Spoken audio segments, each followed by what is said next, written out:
Hello, everyone. Good afternoon. Welcome to the last session of the last day of Build. Thanks for coming. I'll try to get us out in a timely manner so you can enjoy the rest of your evening. I'll be talking, I'm program manager on PowerApps and Canvas apps in particular, and I'll be going through building apps using expressions, rules, and formulas, and how you stitch together an application in this world. It's a little different than most. But let me set the stage a little bit. How many of you all have used PowerApps? Fair number, excellent. So I don't have to cover too much of this. This one slide that kind of captures why we're doing this. You think about the off-the-shelf SaaS solutions that are available, the CRMs of the world. There's a small number of those. And if they hit your solution, great. If they don't hit your solution, whoa. You often have to turn to a custom solution of some kind. You pay somebody to go build something. It's expensive. It takes a lot of time. Maybe they're hiring you guys to do that kind of work, which is nice. But what ends up happening is you have a small number of those solutions that end up getting built. What we're all about is enabling those top two, but also enabling the masses to create applications, to build apps using PowerPoint and Excel and skills that they already have, largely. To use those skills to build their apps and to proliferate, have many more custom solutions that are available, that are very tailored to every individual business's need. That is the business application platform, the thing we've been talking about for the last few months. It's about empowering everyone to build their applications. It's about being web and mobile and reliable and manageable and trackable and all those wonderful attributes that go with being a great platform. This picture is interesting, but pictorially, you have PowerApps and Power BI in the center. PowerApps is the part I'll be talking about the most. Connected to it is CDS for apps, for applications, and Microsoft Flow. We're very closely with them. Our cousins are Power BI and more the analytics side of the house. Together, we hope to build this platform on top of Azure, so it's all open to professional developers to come in and extend the system, but available to higher level people. People are coming from Office and from Dynamics to take advantage of it as well. So that's probably the biggest thing that's happened in the last few months that I don't know if everybody's aware of this change, but the CDS part of that in particular, you notice it's under the Dynamics banner. It's because we changed CDS that we had last year to make it based on Dynamics instead of the databases we used previously. So if you go to the PowerApps that we call the Maker Portal, and you look at your entities, these look a little different than they did last year. These are a subset of the entities that come from CRM. Oop, I'm on the wrong one. This is last year's. So it looks very similar, but you'll notice that I don't have things like the Maker Portal down here at the bottom. Let me log into the other one as well.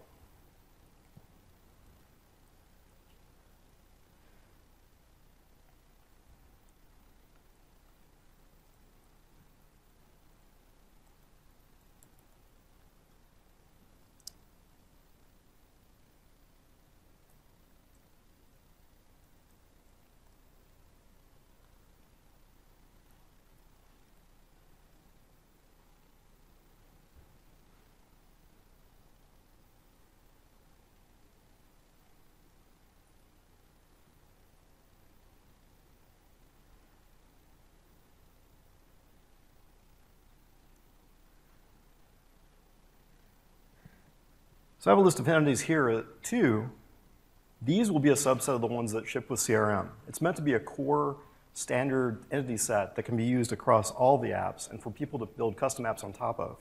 And by leveraging that, the hope is that there'll be communication possible between the different apps and they can leverage the same resources. There's a bunch of silly ones I put in here, but like business unit, contact, these are all coming from CRM. You notice that this UI is slightly different than that UI.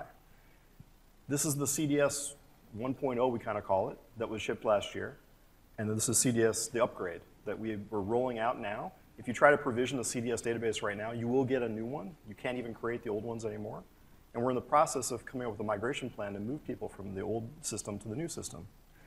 And just to give you a sense for where this new system comes from, there's the Canvas apps, which is what we always knew of PowerApps previously. But you can also go to a model-driven world in which you build the same kind of UI that you have in Dynamics.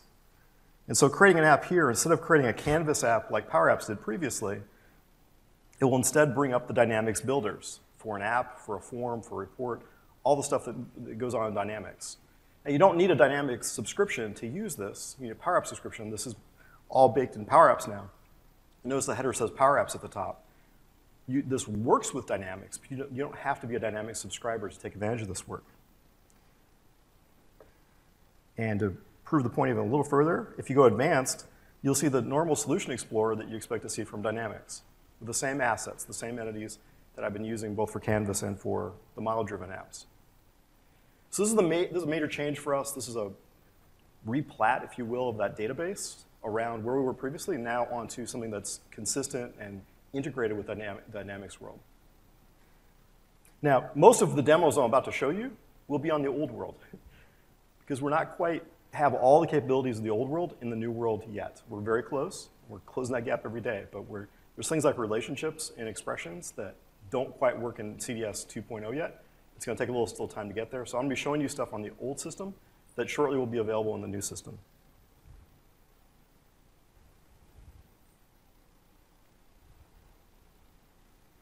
Just some examples. We have many customers that we've been working with. These are a couple that I've personally been interacting with. This is a bottler in Ohio that sends out trucks to figure out how much they need to reorder at different stores and different vending machines. They use a Power App in a phone form factor that's a Canvas app. It allows for scanning and GPS tracking, and it's connected to their backend database. But they also have these other front ends, which are more about analysis and understanding where things are going. Another example is Metro Bank in London. They use a tablet app there for customer service. When people walk into a bank, they use that to look them up and to assign them to a queue for the next teller to answer whatever their questions happen to be. It's all done through a Power App running on a tablet, and they have other form factors they work with as well. Okay, that's the preamble. What I'll be talking about today is building Canvas apps and the guts of it. The declarative logic that's very much like Excel that binds things together, creates dependencies within the application. The imperative logic, which goes beyond Excel, where you can have buttons that click, and they do things, and they update databases. And then finally, some advanced topics around connectors. I'll show you an example where I can call a SQL store procedure with parameters and get back a result. Something else that's new for us right now that's kind of exciting. And some other topics as well, depending on how much time we have in the end. So let me dive into it. 2 words. If you take 2 words away from what I'm telling you about PowerApps, the Canvas apps, it's about think Excel. It's all about Excel. This entire thing was inspired by Excel. It was inspired by those 2 questions below. How can we make it simple for people to build apps, as simple as using Excel and PowerPoint skills? And what if they could leverage all the existing knowledge that they already have? That would be an awesome place to be. And that was the hypothesis that led to building PowerApps, the Canvas apps that we know now today. There's really 2 kinds of logic. I'll talk about both of these. There's a declarative logic where you bind things together. You have a text box, it provides a value, you feed it to another value, on and on. And it's a pull model. If you think about a spreadsheet, you have one cell that references another cell. It's pulling the value from the other cell. The other cell doesn't push the value in. There's never a time in Excel where something over here is going to change something over there. Instead, it's always a pull model. And that's exactly the way PowerApps is. Imperative logic is more like Visual Basic, C#, everything other programming language you normally interact with. It's imperative. Do this thing. Do it right now, and do it in this order.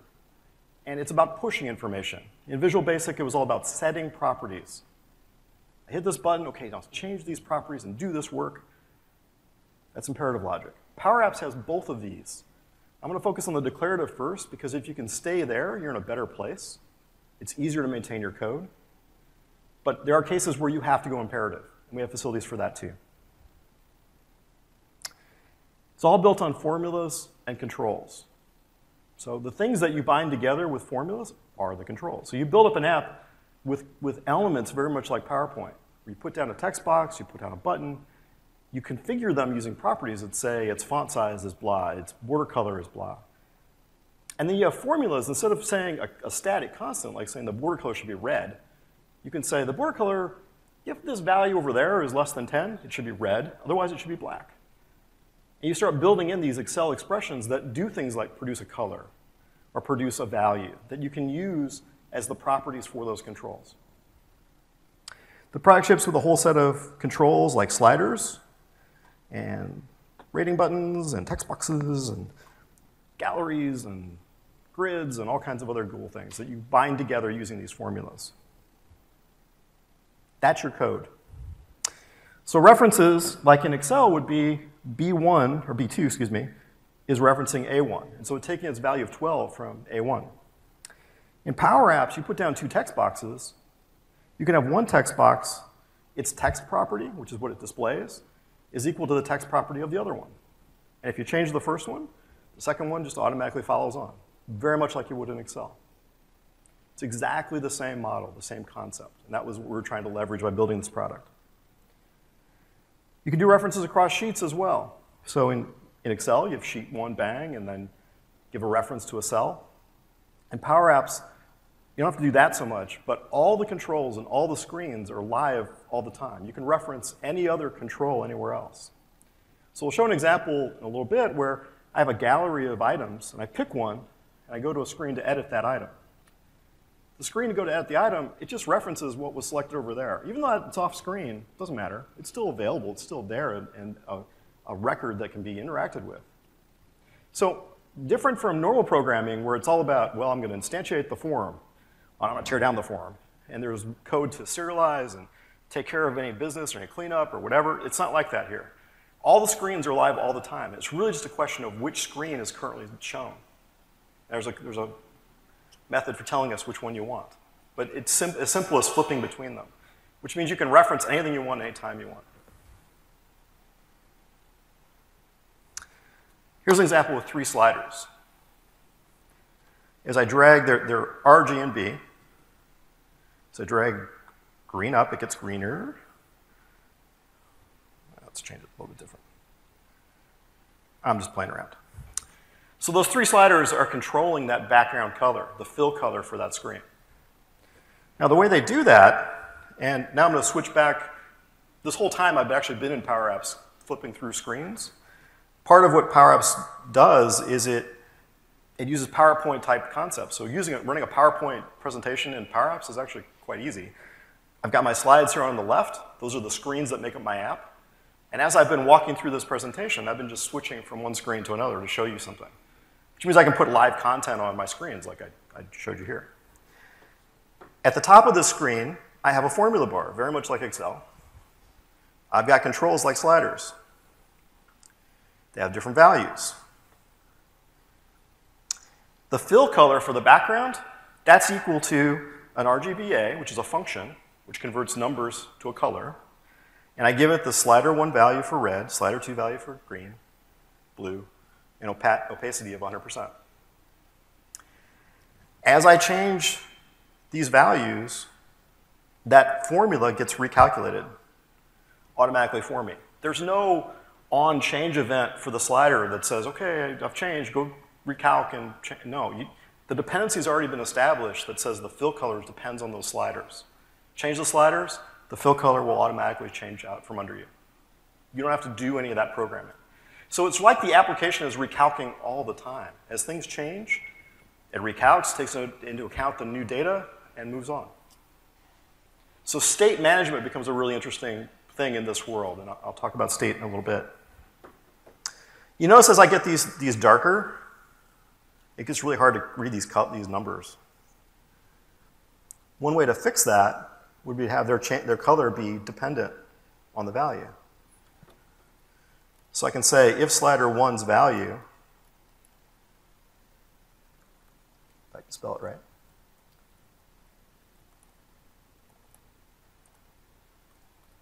let's make it white, otherwise make it black.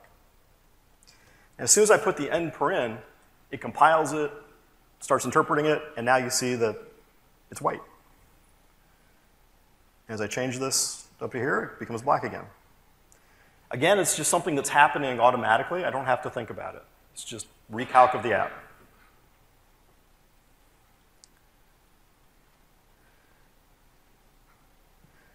What this means is your app ends up being a whole lot of little formulas, which initially is a little weird. But as you work with it, you understand that you don't have to think so hard about where values are coming from. In imperative programming, any part of my program could go whack the fill color and tell it, okay, I want you to give a new value. And you have to think about all the different places that could imperatively change that value. In this world, you just have to go to the fill color, and whatever expression is there, that's it. There's no other way that fill color changes except by that expression. So if you understand that expression, if you understand all the inputs to that expression, you've got the whole thing. You understand how fill is managed. But this is a listing of the expressions for one of our sample apps. You know, they get a little bit more complicated. If this is blank, lookup, you're looking up data. There's facilities for doing these things. But at the end of the day, like text is going to be a declarative operation. It's going to be doing this lookup effectively all the time, but in reality, it's smart enough to know to only do it when things actually change.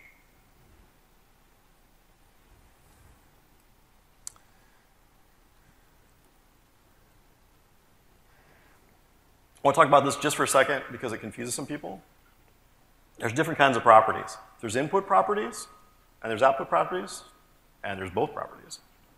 At the bottom of my screen here, I have a simple wiring like we talked about before, where I can type values in here, and this little text box is taking them into account.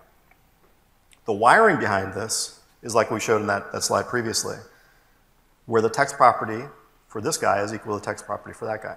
There's a simple dependency there. This text property is known as an input-output property. It can take a value in, and it can also produce it out the other end. These are all input properties on this dropdown. Those are the things you can change, the things you can set. But there's output properties for which you can't set them, that they are derived by the control. The control is a slider. It has a default value coming in, but it also has what the current user set going out. And those are output properties. Those show up either in IntelliSense when you're typing, or if you go to the Advanced tab, you get a listing, sorry, this is more of the input. It's really about the IntelliSense. So as you're doing things here, you get a list of all the properties that are available to you that you can use in formulas. Put that back before I break anything.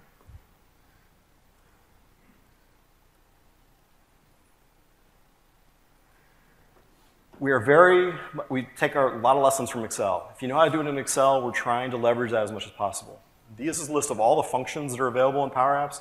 All the green ones are the ones that are very nearly the same as what you got in Excel. There might be small deviations, but in general, it's the same thing. And so every time something comes up, every time we need to add something more, and sometimes we actually even go talk to the Excel team, like, how would you do this? And get a feeling for where they're headed. But like the switch statement, we talked to them about how they were going to do that and work together to ensure that we had the same concept, the same syntax for how to use it. So if you know Excel, the idea is that you can leverage that to make good use here. To the point where if you have a problem like reverse string search, okay, this is finding the last word on the string. This is from Stack Overflow, which gives this little complicated formula for how to do it in Excel. Literally that same formula is being used here in PowerApps to do the same work. Quickly go through this. There's primitive data types like numbers and text, booleans, date times, similar to Excel, but a little richer than Excel has. They're all nullable, so there's an isBlank, and there's a blank function to return a null, which is important for database folks. There's also compound data types. You can have a record, which is very similar to JSON syntax. There's a curly brace, name, and then a value. Tables, there's a table function that returns a table. There's also a shorthand for doing a single column table, which is our form of an array. We don't have any specific arrays. A table that's one-dimensional. It's pretty much as close as we come. They can be arbitrarily nested either way, records in the tables and records, as much as deep as you want. And they're table functions. So a table is an actual value. It is something that you can pass around, you can return from functions, and you can use as arguments directly. It's particularly interesting. This is how we build queries. So if you're going to do a filter of a table, you say filter, you give the table, and you give the predicates that are based on that table. And there's row syntax for our context that's created that says those field names, they show up directly. So it's easier to get to them. Then there's data sources. This is an external source of tabular data. So a SQL table comes into our system as a table that we can reason about. A SharePoint list comes as a table. A CDS entity comes as a table. Galleries, display forms, and data tables help you display that and interact with it. And then there's a set of UI controls like those, and there's a set of functions for directly interacting. If you want to write the equivalent of an update query, you do that through the patch function or the collect function. In addition to these kind of data sources, there's also just API calls. I'll talk about connectors a little bit, but they're not all tabular. There's ones where they just have method calls, like the Microsoft Translator. You can call it and say, translate this string into French, and we'll happily do that for you and give you back a string. They're not tabular. There's not a table of information going back and forth. They're very much imperative. They're very much about calling a method. There's a whole bunch of those. There's a couple hundred of those. Relational data, especially in CDS, well, that's where we're doing it the most. You want to be able to easily move from a baseline entity to a lookup, or to the things in a many-to-one relationship, or you want to get to the things that, like order lines that hang off an order, one-to-many relationship. We want to make that as simple as possible to interact with, make it easy. So we've devised this syntax and this approach where you say sales order, you say account, you say contact, you say full name. We'll walk those entities for you until we get to the thing you want. And we'll jump across entities and do the appropriate filtering and lookups based on primary keys, and we'll do all that gobbledygook for you. We'll also do the same thing for sales order and sales order lines. We'll filter down that other table to the ones that are appropriate for this sales order. So you don't have to think about that either. So here's an example of a schema extract from CDS showing sales order lines, just a small subset of what you normally have. The author's logical view of that today is, if you just look at the orders table, it's flat. You don't have much information about the lookups. But where we're moving to is a world in which it's automatically expanded for you. It expands out the lookups to the full information that's available on the foreign entity, and it expands out the many-to-ones and pulls in that filtered table of information like order lines. Now that could be a whole bunch of information. There's a lot of dots down there on that bottom part. We're smart about the analysis. We know what we can bring in, what you have referenced in your app, and only bring in that information. If you haven't referenced it anywhere in your app, we don't bother. And so we can control how much data actually gets fetched by looking at your app and understanding its usage pattern. And that's part of our analysis and part of how we can understand how your app is used and make it work well for you.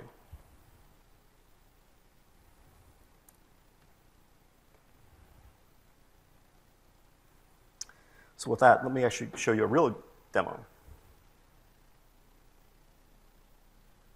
First off, I've created a data source that connects to the common data service. I'm using the experimental connector. This is the one that supports relationships in the current version of CDS. The new version of CDS has this just built in directly. I'm only referencing sales order. So I'm not pulling in any other entities directly.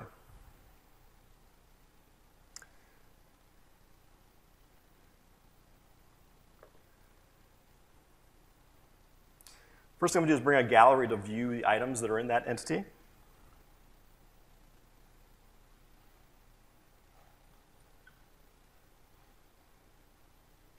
At this point, it's going to go do the fetch of the information I need.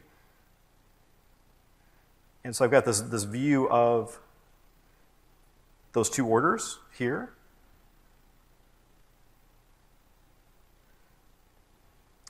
And it presents it in a simple little card that knows that's not very useful, is it?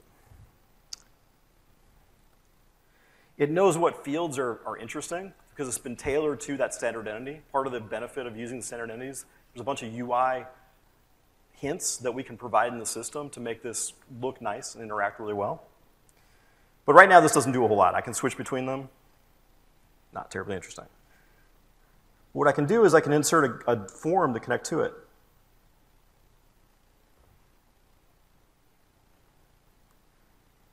I'll connect it to the same data source, so it knows what fields to interact with. And so it's going to build me a form, put the fields in place based on their data types.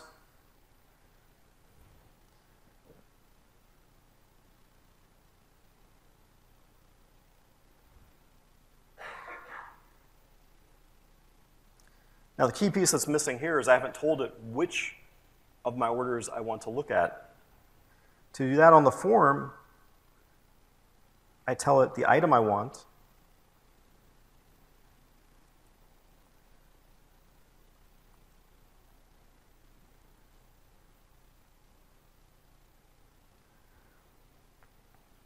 I just tell it gallery1.selected. This is now put property on the gallery that always is providing the item in the gallery that I'm interacting with. And so as I move between these, the form automatically snaps to show that information.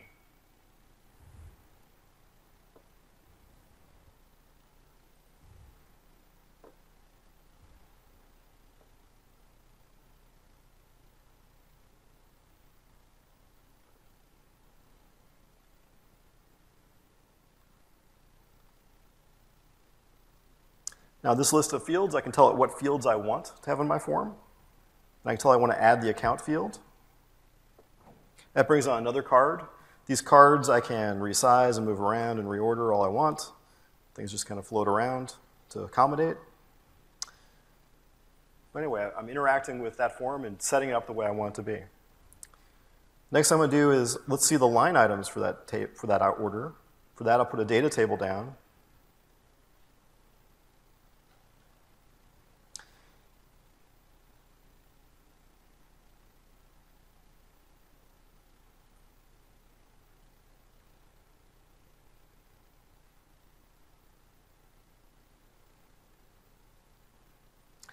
This is an items property, so I'm going to feed it not just one item, but a set of items, because it's a table. And in this case, I'm going to send it the selected items in the sales order lines.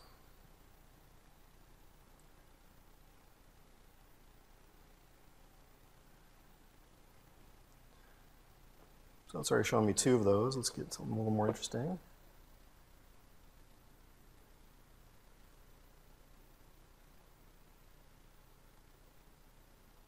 So now it's showing the product name for the items that are in that list. As I move between items, the table updates automatically to show me the filtered set of that relationship. So I'm seeing multiple tables here interacting just by connecting the dots, by saying, okay, whatever selected over here, let's see more details of that over there, and just feeding it the information. And again, no imperative. There's no on change, on click, nothing. I'm just playing, just wiring things together.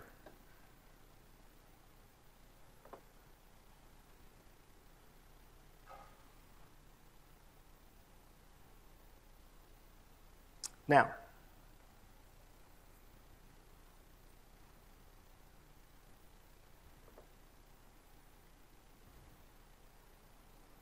we talk about a couple other things.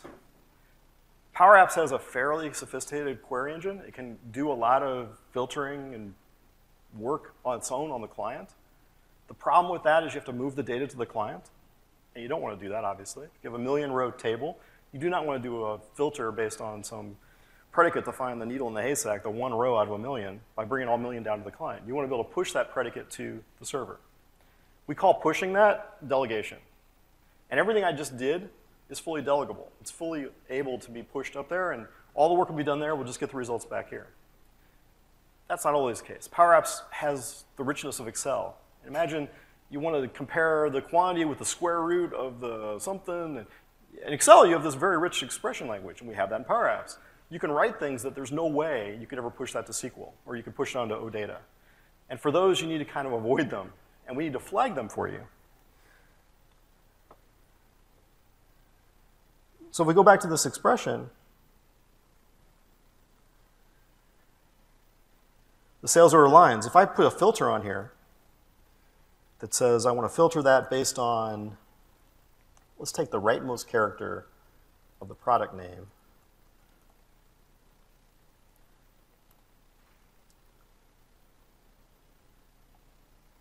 Let's just show the ones that ends with an S. And it's doing it. It's showing me just the one, right? And if I switch to the other one, I get the other one that only has an S on the end. It's performing what it should do. And as long as the set that came back initially is small, we're good. In particular, if it's less than 500 records, we're good. It can do the remainder of the filtering locally. But if you go beyond 500 records, then we might be losing data. We might not be getting all the picture. So for orders where there's a cap of 500, we had no problem. You get this blue dot, we call it the blue dot of shame, error, warning, suggestion, that says there might be a problem here. You may want to try to simplify this, not use the square root of the inverse sign of blah to do your predicates. Instead, keep it simple so that we can push it to SQL and can push it to CDS and make good use of it. Also, that 500 record limit, there's a setting for that now. I know it says experimental. It doesn't mean it. It's a real feature that we're not going to take away. There's a value down here of 500. You can turn that up to 2,000. If you know that your situation, that would be appropriate. You can also turn it down to 1, which is also very interesting, because if you do that, you can detect where there's problems in your app with delegation. Part of the problem we face is that people will build apps that aren't delegating well, and they'll be like, this is a great proof of concept, let's go deploy it. And then it doesn't scale. This is a good way to find out if it's not scaling, is to turn it down. And then you'll get 1 record and you'll know something's wrong. As I say, this is a permanent feature. It is incorrectly labeled back here right now. We will be fixing that.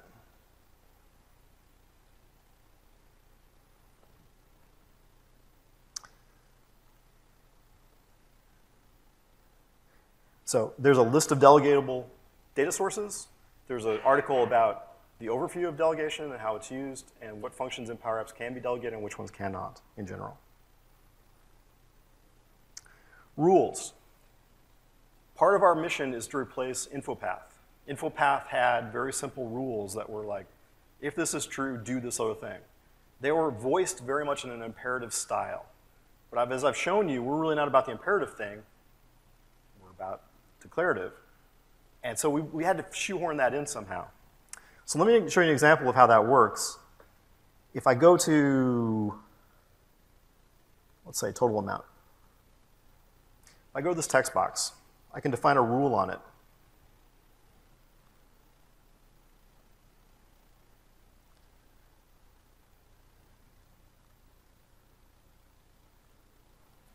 I can say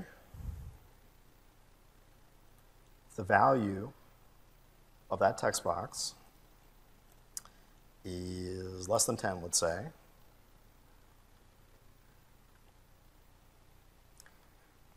Then it puts me in this funny mode where it's recording my actions, kind of like a macro recorder, a little bit. So that in trying to make it simple, I'm not sure it did, but that was the intent. You're in this mode where I can go change things. Like I can change the color of that font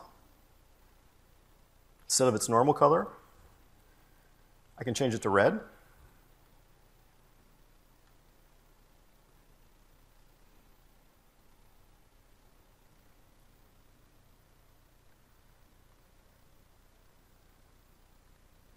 Why that's red, I don't know. Ooh, that's funny. What it'll end up building is a formula for me that uses a macro internally to convert it into a declarative method. And so that's what rules are about. They are not any different than the regular formula stuff I've been showing you otherwise. It is meant as a veneer on top of that that makes it easier for people to interact with.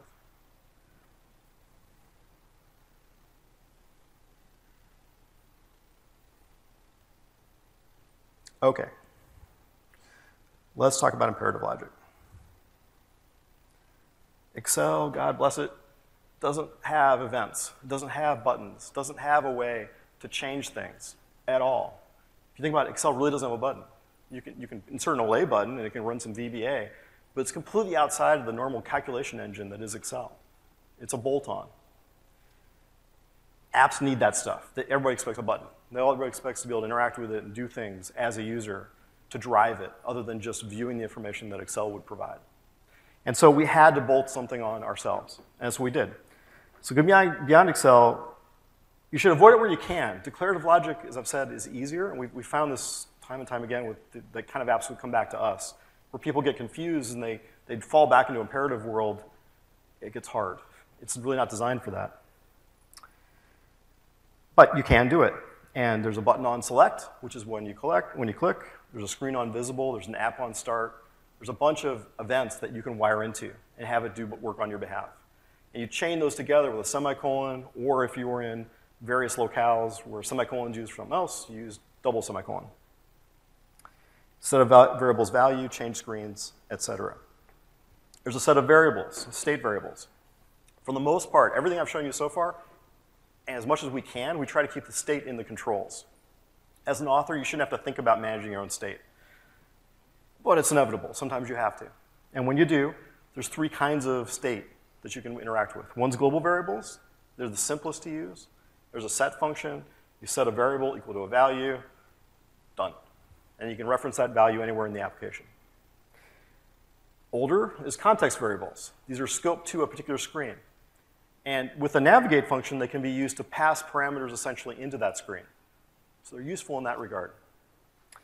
And then there's collections, which make a copy of tables, really, which are also global scope, so you can use them everywhere. But if you are doing offline activities, for example, if you want to make a copy of some table out of SQL, stuff it on this local device for later, you put it in a collection, and then you serialize that collection. And we'll talk about that in a little bit. These are the imperative functions. I showed you the declarative ones earlier. These are the ones on the imperative side of it. There's not as many of them, thankfully. But these are the guys you won't find in Excel, because they don't make any sense there.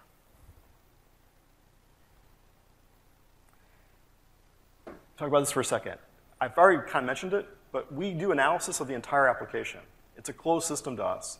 We look at all the different ways things are used. And the reason I bring it up here is that you don't declare your variables. You just start using a variable. You say collect my table, comma, some SQL table.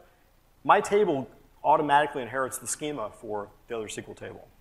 It does that analysis. And if you do collects from 2 different places, it does the join of the 2 automatically for you. It does a bunch of work on your behalf in that manner. Strings, numbers, tables, the schema of tables, that's all managed on your behalf. It also does dependency analysis, which is something Excel does as well. You can't do cycles. You can't have one thing to another that loops on itself, or bad things would happen. So that kind of analysis goes on, and occasionally if you wire out 2 controls to point to each other in a loop, it'll error that out for you and say, no, you can't do that. So let me give you an example of more of an imperative screen. Everything I showed you before wasn't imperative at all. This one is. So if I say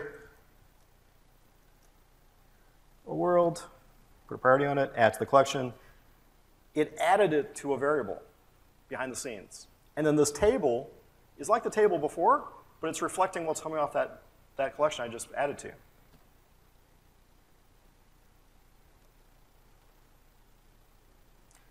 So you know I can do this all day long, right?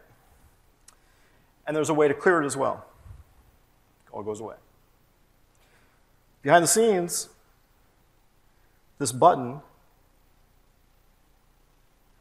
is doing a collect to my collection, and it's giving it a record saying priority, order.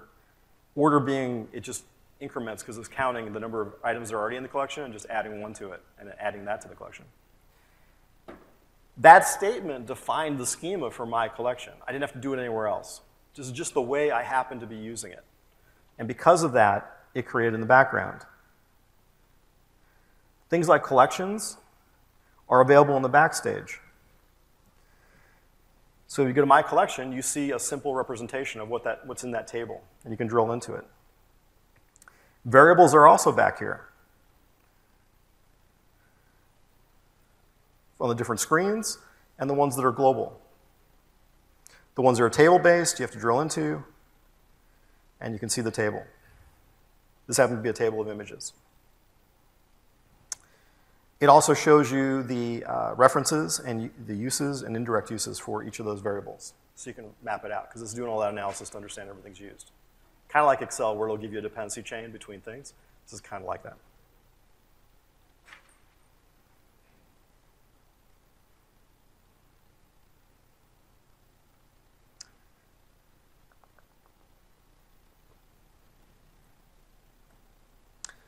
One of the things that's really important to do in PowerApps is move from screen to screen, change screens. Screen navigation is how you do that. There's a navigate function. It's one of the imperative functions. You give it a screen name. You give it a transition. Like PowerPoint, we have like fly in and swipe and a small set of those, not nearly as many as PowerPoint. But there's a small set of transitions you can use. I'm just using none for most of these. And then a context. If you want to pass a variable into the screen, you can do that as well. So as an example, if you look at these slides, quote unquote, that I've been interacting with, there's an image control back here. This whole deck actually started as a PowerPoint deck, and we'll make that available as the show's normal PowerPoint, so you can get to this information. But all I did was I told PowerPoint, please serialize all those out as images, and I imported those images into PowerApps. So this image control is pointing its image as the slide navigation. Back here on the backstage, there's a media collection for images, videos, audio. Here's all the slides that were exported from PowerPoint. If you look at, I just did it. If you look at the onSelect, sorry, there's the image. The onSelect says navigate to AFD1, and there's no transition, which just means it goes to the next screen. So I click it, and it goes. That's all there is to it.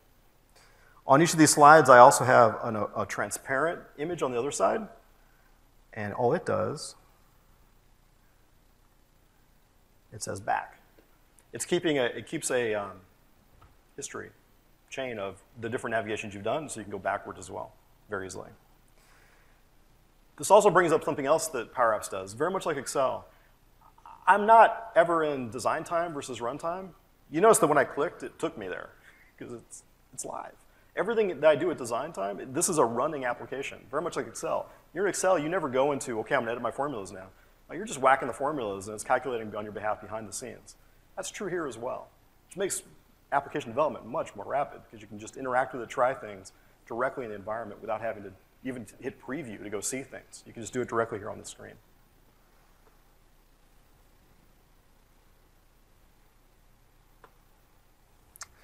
And in this example, I'm going to pass a value. Instead of doing just the navigate with no context variable, I'm going to go navigate with a value. And then I had this screen show whatever that value happened to be.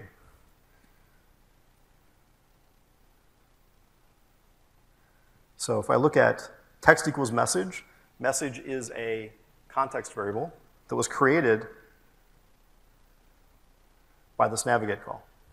Message equals text box, text input 1. So I'm just passing that value to the navigate, kind of like a parameter to the other screen. Now, putting all that stuff together, we have something we call app from data. I'm going to kick it off in the background so we can see the result of it. When you fire up PowerApps for the first time, you can create an app from data, which is what we'll be doing, and it gives you a set of data sources, as well as the full list of data sources. You can add a connection. Any of these connections can be used to create that app. Or,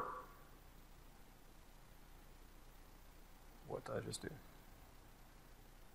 Or you can create from blank, or from a template. The templates are a set of apps that we've created that are already wired together that you can use as a sample to get started, or you can just start with a blank. But in this case, I'm going to do it from CDS.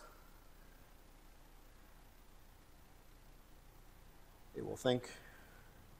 It'll give me choices. I'll use a count, sure.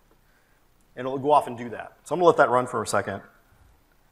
Back here, let's talk about what it's doing.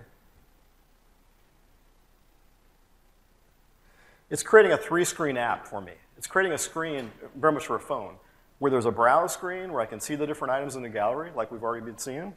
There's a detail screen where I can see an item up close and personal. And there's an edit screen where I can actually see text boxes, and I can actually put new values in it. And I can hit submit, and I can hit delete, and I can interact with the data and change it. From a data flow perspective on that gallery, it's very much like we did before. The gallery is going to be wired to the table. The only thing is it's going to pass through a filter. It's going to pass through a sort as functions. And so we'll take a look at that in a second, but it's going to use those functions to do different operations. The up-down arrow will be connected to a context variable, which will determine which way it goes up and down. We really should have an up-down button that holds its own state. We don't have that yet. So use that same button and just manually set it using your own state variable. And the search box drives the filter. It drives selected over to the detail screen, over to the edit screen, just like we did previously. No difference. Those guys have buttons for submitting changes on the edit screen, for deleting on the detail screen. And there's functions called submit form, remove, that are used to drive that data back into the database. From a navigation standpoint, there's navigates from the browse screen when you select an item to the detail screen. And from there, you can hit the pencil to go to the edit screen and back again. But you notice that there's all these flows going on. There's flows of control flow for the navigates. There's data flow for the information flowing around. It's all little pieces of information. Each one of those represents a formula that binds one part of the app to the other. So here's what I built. Here's my browse screen. Its items function, items property, is set to sort by columns of a search. So this is the filtering and sorting that we expected. And it's using different parameters, like the text box coming out of the search box, whether it's up or down, but depending on this context variable. And it also has its onSelect.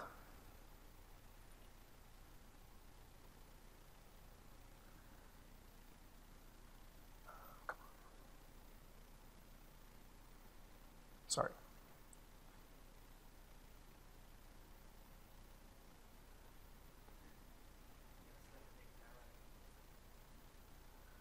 Oh, it's using the old school. Thank you. We actually changed this recently. I won't get into that. But yes, you have to hit the arrow on this version. And I'll do the navigation to the detail screen. And then down here, I have the detail screen. It has things like this button for doing remove, button for going over the edit form. This is the wiring that makes up this app. So this 3-screen app was created that has this wiring, and it's ready to go. And from here, a person can configure it and say, I want these fields, I don't want those other fields, and go on their merry way.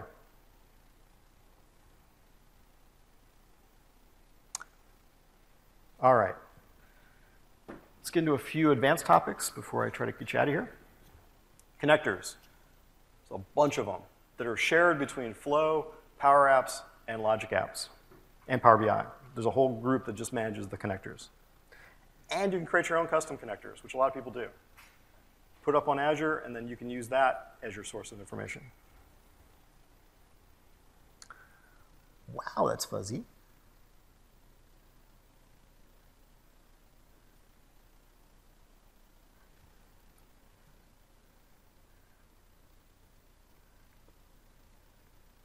Okay, that's freaky. It's not just my eyes, right? It's fuzzy. Okay, well, we'll go with it. I have no idea what just happened there. Tabular connectors are the ones we use for CDS, for SQL, et cetera. They make CRUD operations easy. They make it easy to do those create, read, update, deletes. There's only a handful of the connectors that do support tabular, though. SQL and SharePoint, the ones I've been mentioning, Salesforce, MySQL, it's a small set. Most of the connectors interact with methods. And some of them do both. If you take the SQL connector, it can return tables as tabular data, but it can also expose methods that allow you to call store procedures and do other operations on SQL. If a connector has tabular support, PowerApps will favor that, and it will not allow you to get to the other good stuff. There's a problem. It's something we're working on. But right now, from PowerApps, you cannot connect to a SQL database and call a store procedure on it directly. Instead, you have to go through a different mechanism, which I'll explain in a second. Something we are working on. But there is this difference, the tabular versus the not. Flow really interacts with the non-tabular. They don't actually do tabular. But PowerApps can initiate a flow, and as of recently, it can get the return value from the flow. So you can call a flow, and it can call the store procedure, pass it parameters, get the result back from the store procedure, and then return that into PowerApps. Yay. Part of what's going on here is that PowerApps doesn't do such a great job with dynamic schema. And that's something we're also working on. If you think about a store procedure, the connector itself, it's going to be like, well, I don't know what your store procedure does. It's going to have its own schema. I can't tell you that ahead of time. it's going to be dynamic. You're going to have to deal with it on the fly. And PowerApps, because we're so strongly typed and all the analysis is going on, we can't do that right now. But Flow can. Flow is smart enough to get the schema based on the data that it gets back. So I won't make you read. I have no idea what happened there. That's crazy. Here in PowerApps, there is a flow button, flows button, and we're going to create a new flow.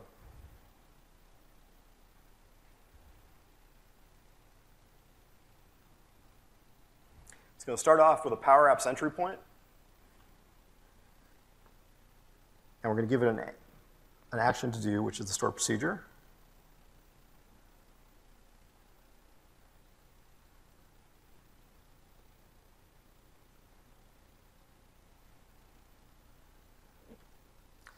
I only have one SQL connector right now installed in this environment, so it's using that one, and it found the store procedures for it.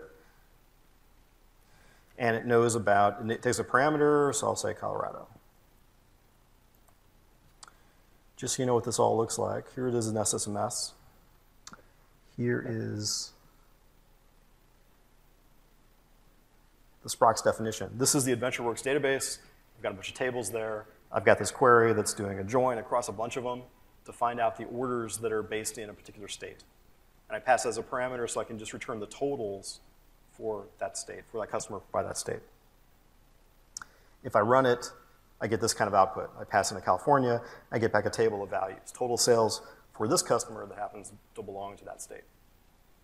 Just an example. Back over in Flow, I can pass Colorado in there. I can save that.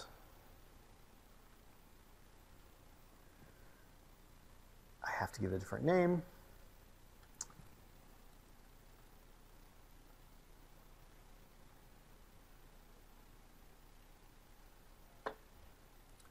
And then I can run it.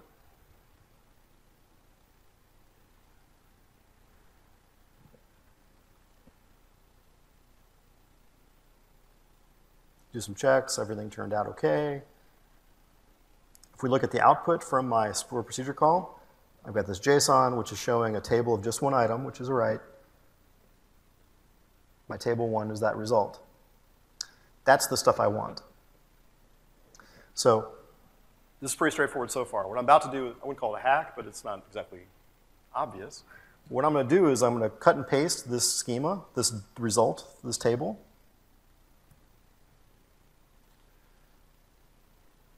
And I'm going to edit this workflow and add another step.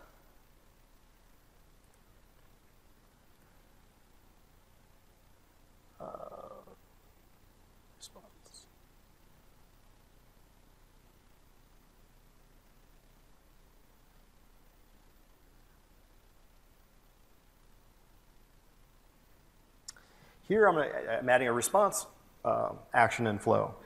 And there's this little link down here at the bottom that says use sample payload to generate the schema. I'm going to cut that result I got from the Sprock directly in here. And it's going to analyze that and produce the schema for me, which is great. Now I can take and I can pass that table 1 directly to this response action that came out of the store procedure. And now that we're done testing it and getting that sample data back, I can make it ask that information for me in PowerApps. So now I'm going to pass a parameter from PowerApps into the store procedure. I'm going to get the result from the store procedure. I'm going to send it to the response action. It's going to JSON it for me and provide it back to PowerApps.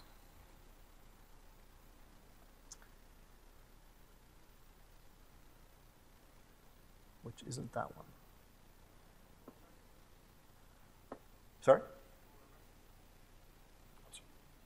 Yeah, you can do it. I'm using store procedure. You can do anything you want in there. I'm just using this as an example. We have a lot of people that ask about store procedures. That's why I do it. But there, you can put any action, any set of actions in there that you want, and use whatever parameters you want, and response you want. It all would be great. Let me do.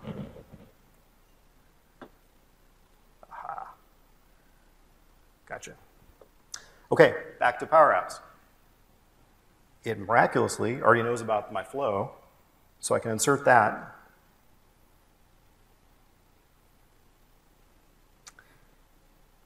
Now it did on visible, it's saying to call it. That's not really what I want. I'm not sure why it defaults to that, but it does. I'll take that away. I've got this button here that I want to actually do the querying. And that's where I'm going to want to put it.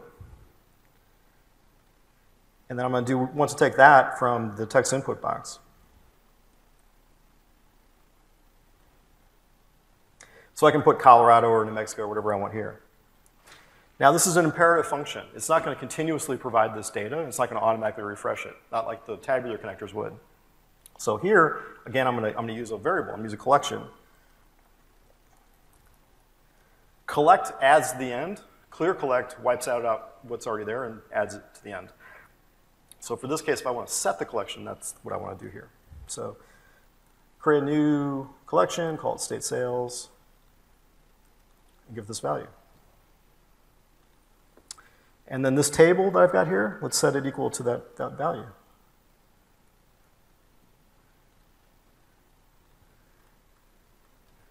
Now I can put England in here. Not a state it's true, but it is in the database that way. Call it, it whirls, ants march.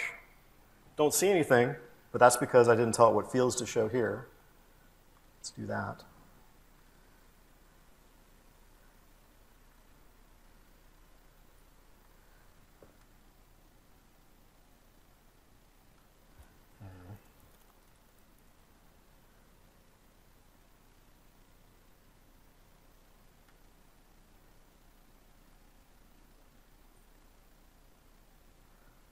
I tell you, I'm not having a good demo day.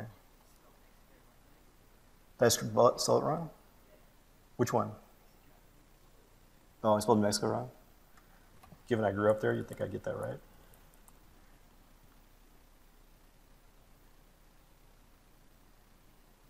Okay, well, guess what? What's cool about this is that Flow keeps track of all the runs. Oh, maybe I didn't save this. Is that the problem? That's probably what happened. Of course. Okay, let's get out of that then. I just said save. Really, I did.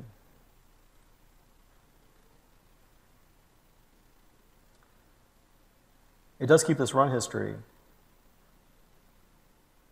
Hey, it looks like it should be working. Here's the response. Here's the schema. There's nothing in there. What do we get back from the stored procedure? Ooh, nothing. What happened up here?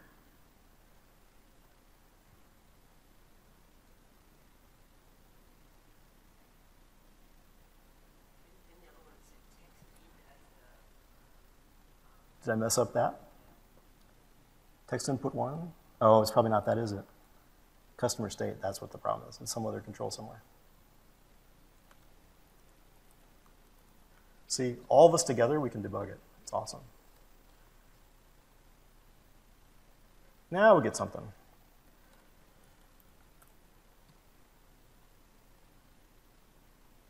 There we go. So now for each of those runs, it's calling the store procedure, it's going through the flow, and it's coming back into PowerApps and populating this table for us. So as I said, you can use this for any number of things. It's not just store procedure specific in any way.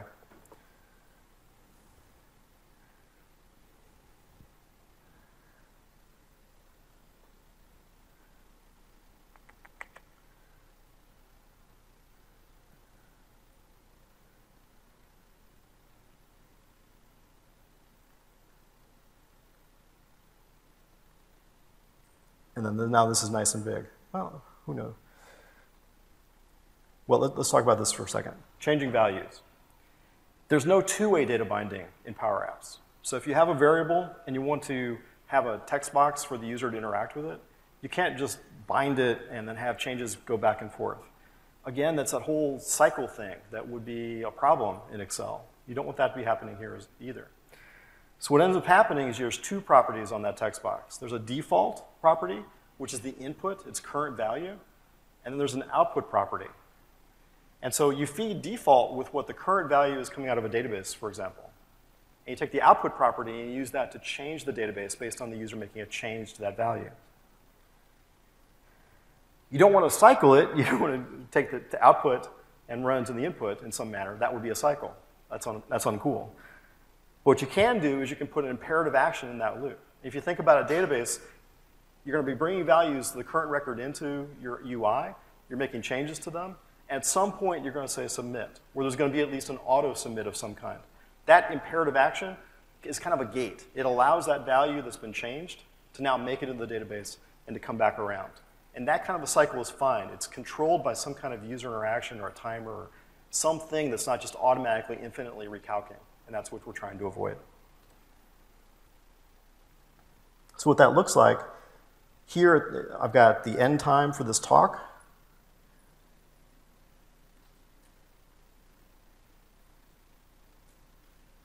I have a little red dot at the top of all my slides that says I'm going too long. Hasn't popped up yet because I'm not going too long yet. I'm almost there. But this is the kind of operation we're talking about. If you look at the default date, it's today. And if you look at what the set prop thing does, it sets the end time based on the date picker plus the time values. So it's taking the outputs from those input controls and it's cycling it back. But because it's got an imperative action, that's okay. And I don't want to see red dots for the rest of the talk, so I'll get rid of those.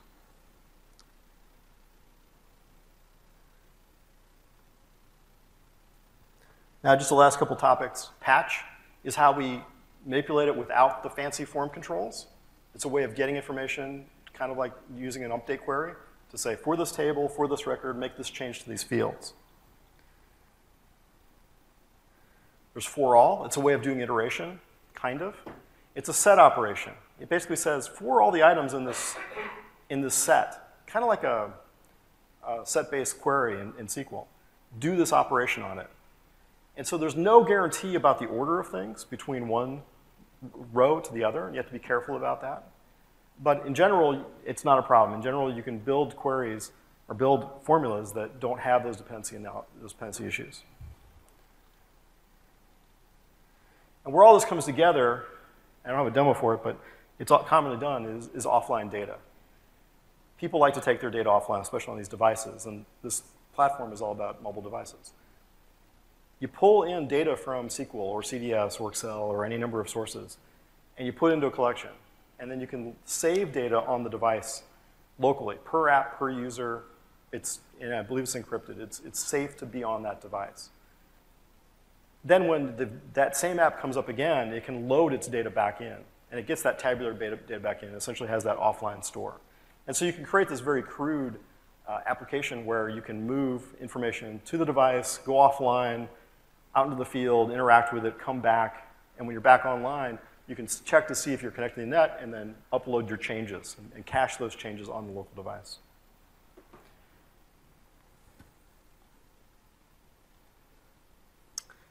Error handling.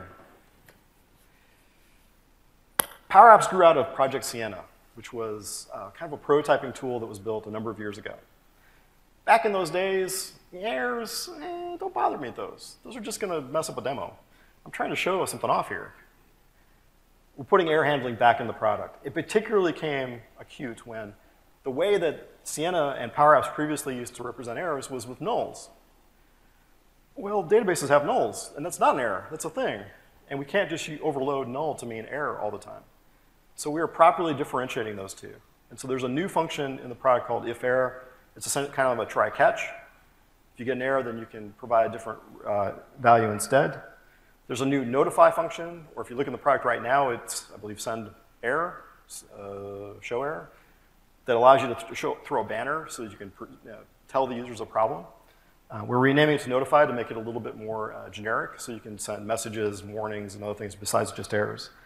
But this is just the first step. We are talking about global error handling. We're talking about being able to get the error context. What is the message? What's happening there? We're doing a much better job with error handling.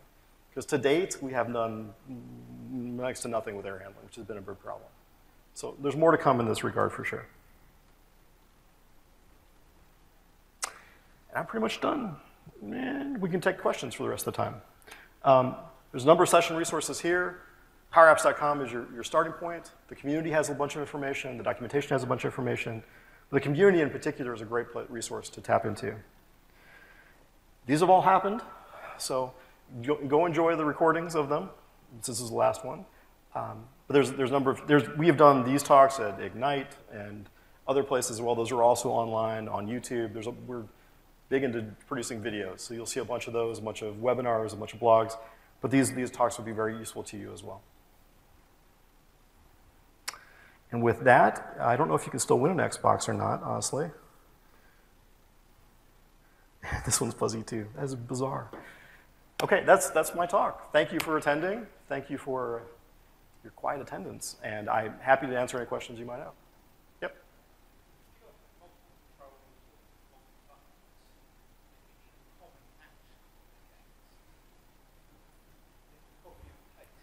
Yes.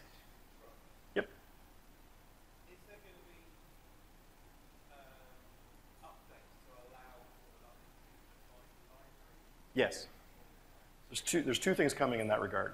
The question was, right now, if you want to duplicate logic, you have to cut and paste it. You have to have multiple copies of it. There's no way to centralize it. I showed a macro thing in the rule generator. It's a first step in that direction. We literally call those macros in the code. The only thing preventing us from letting you use them more broadly is we don't have UI for defining them yet. We're working on that. I think that'll come soon, but it's not the top priority right now, but it's definitely on our radar. The other thing we're working on is components. So as an author, you can say, take these 5 controls, make them a component, and I'll have one copy of that in my app, and then I can instantiate it on multiple screens, like a menu bar or a header. And each one can have its logic inside of it to look a little different for each of those screens. But you can update the one source, and they all get that propagated to them. So we're definitely thinking hard about how to make that easier. Yep.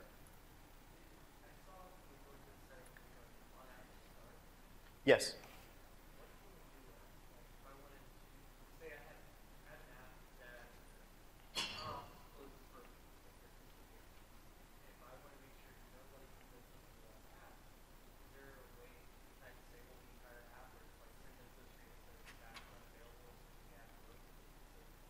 Yes, you can. So the app on start, which it's a little funny.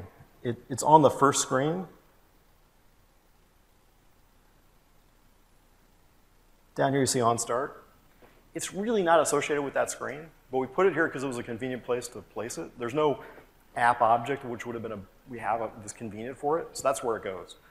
If you delete this screen, you come back in, it'll be on whatever the new first screen is. It's an app level setting. But in that thing, you can do whatever work you want to do, and at the end of it or in the middle of it, you can say navigate to another screen, and that will become the new screen that'll show up when the app is launched. So you can circumvent the normal processing. Yes.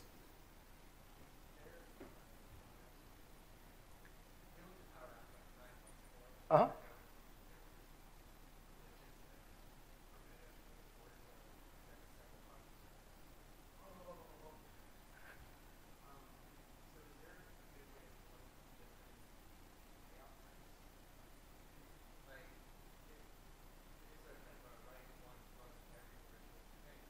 Yes.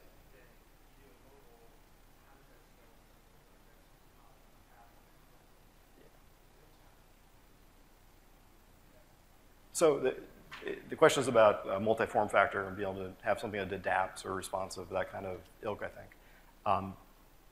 That's on our roadmap as well. There'll be some baby steps taken this summer, I believe, maybe 2 months, 3 months from now, where you can write an app that's unlocked from the constraints of how it was defined, and it can adapt to the width and height of whatever viewport it ends up in.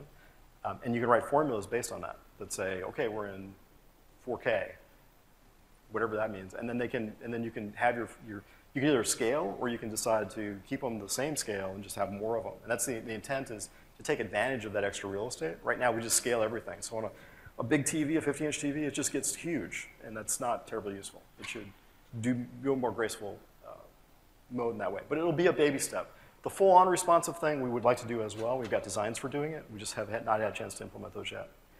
And your comment about stability, at least 50% of the team has been on performance and stability for the last year. And as of Ignite, it was up to 70% for a good 6 months. So it's job number one for our mind, which is partially why you don't see so much progress in the features. We deliberately said, no. We'll do the most important features to keep us going, to unblock people, but in general, we are all about making this platform very reliable. Yep.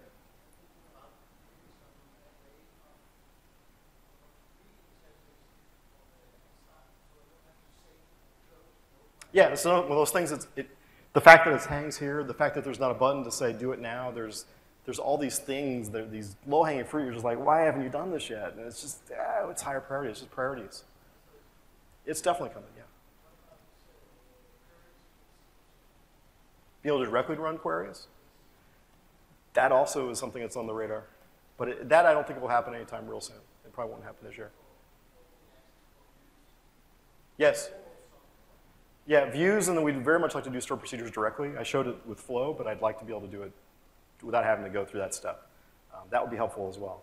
The connector actually has a bypass mechanism, but they've opened up for us. It would not take that much work for us to directly be able to call SQL. We just haven't gotten to it. Sorry, what was the question?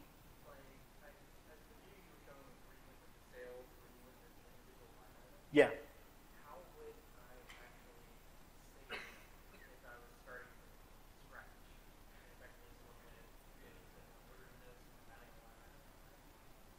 You create the order item, and you add it to that collection, you add it to that table, and when you save the overall order, it will automatically add those to the foreign table.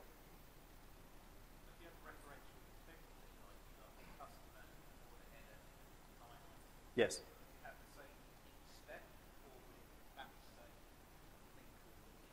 It'll batch save and do all the right things. Yep. Mm-hmm.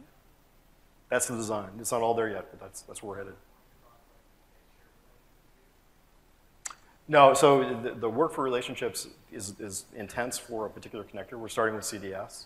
Eventually, we will do, I think, SQL and SharePoint. Those will be the next two we would do.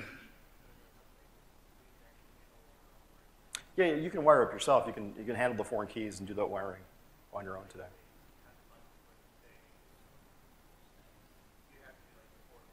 Yeah. Mm-hmm. It would still work, yes. Yeah.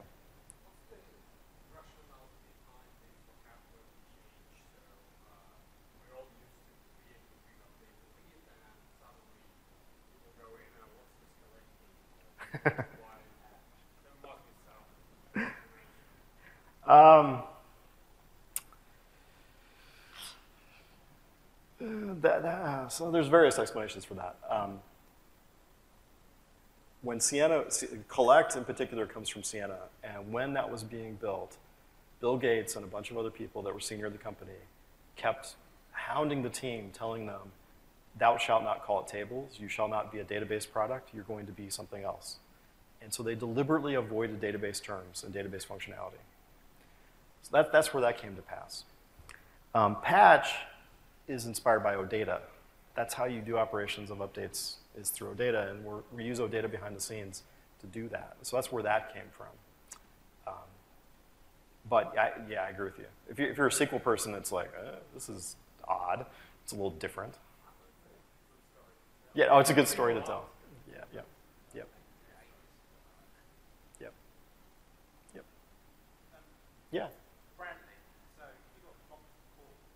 Yes. Yep. Yeah.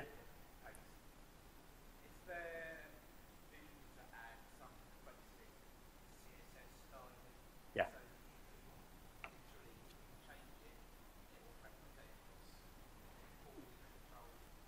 Yeah, not so much CSS, but being able to say that the base colors are these, the base fonts are these, and that things default from those, or they're available in formulas so that the color can be equal to the theme dot primary color or something, and to be able to do wire like that.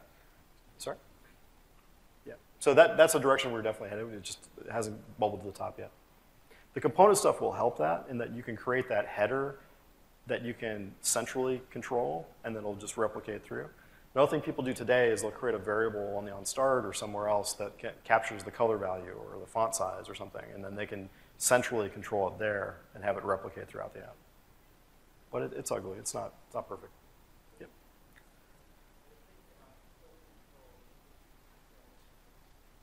Yes, that as well. So the question was, can people create their own templates? Will we be able to create their own templates? Yeah, we very much want to go there. Templating is something that the model-driven, the dynamic side does better than we do. We're trying to pick up some of that stuff in Canvas apps as well. You're welcome. Versioning, you can version the apps today. So if you go back to the portal,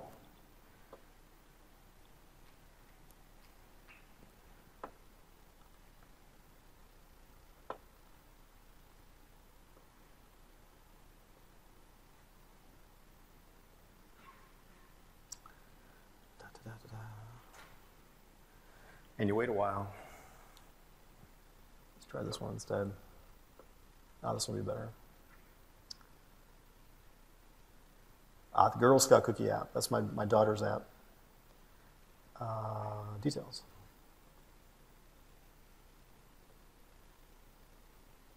These are all the versions. I'm embarrassed there's that many versions.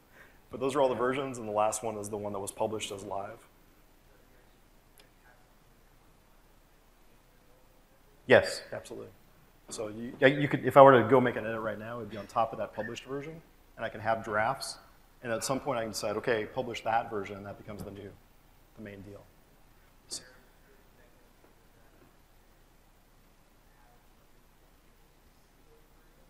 yeah, any editor can see these versions.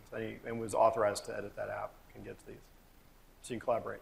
I'm not going to tell you it's a great ALM story or anything. It's not. Yeah, it's something. It's a good starting point. But we have a long way to go with our ALM story. It's got to be a lot stronger than it is today. And we are hoping to get a bunch of that from the dynamic side. One of the things we want to do is be able to take a Canvas app and package it with a solution for ISVs to be able to produce those. And that's something that will be coming, hopefully, this year. Yep. So you mentioned there's a new version of the Common Data Service. Yes. Is that available right now? Yes, it is. So our customers haven't been utilizing that yet. So would it be possible just to delete that and create a new one in our environment, or Create the old one and create a new one? create a new one? So whenever you create a new one, you get that version 2, right?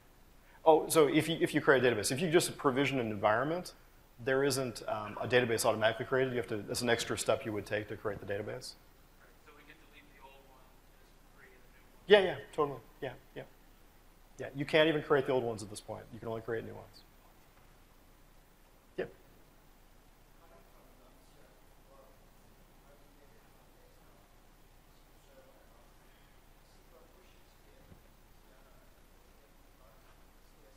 CDS. Yes.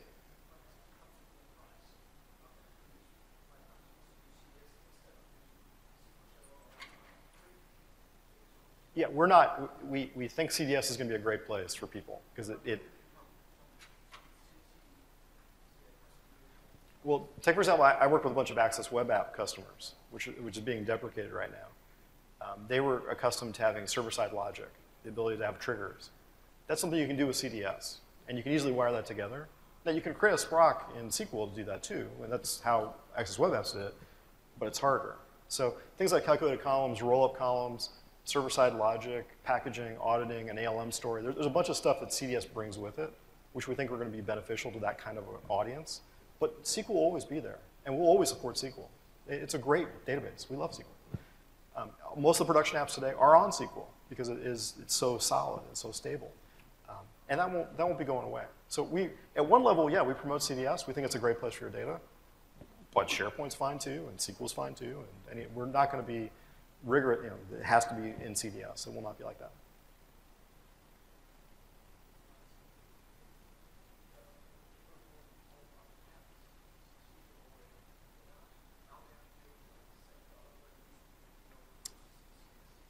For the P1 SKU of CDS, yes. Yeah, so some people already have the SQL, they already have the SharePoint. So the economics, they may already be in a different place, maybe. I'm just saying we're not going to, from a technological standpoint, I don't think we're going to be specific about it. We're not going to say that this only works on CDS. We'll invest the most probably there, like the relationship work is going there first, for sure. But you can do relationships in SQL. People have been doing it for decades.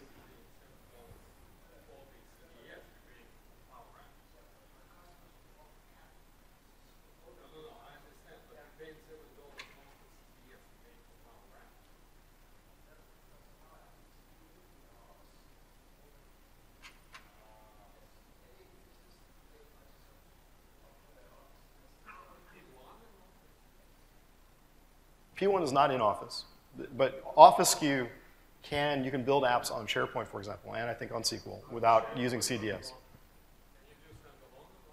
I believe you can to some degree. I believe so.